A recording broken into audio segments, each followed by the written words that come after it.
নমস্কার বন্ধুরা, তোমরা সবাই কেমন আছো? আশা করি সবাই ভালো আছো।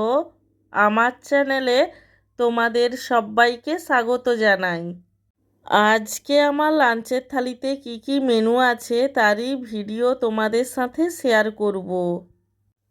আজকে আমার লাঞ্চের থালিতে রয়েছে গরম গরম সাদা ভাত, তার সঙ্গে রয়েছে এক পিস বাটা মাছের ভাজা, আলু সেদ্ধ মাখা, আলু সেদ্ধটাকে ভাজা পেঁয়াজ, ভাজা শুকনো লঙ্কা, সর্ষের তেল আর নুন দিয়ে মেখেছিলাম।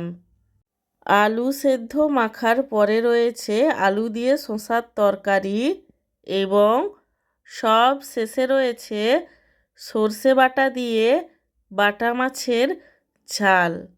আমার আজকের এই লাঞ্চের থালির ভিডিওটি তোমাদের কেমন লাগলো সেটা কমেন্ট করে জানিও। আর ভিডিওটিতে লাইক দিতে এবং চ্যানেলটিকে সাবস্ক্রাইব করতে একদমই ভুলো না।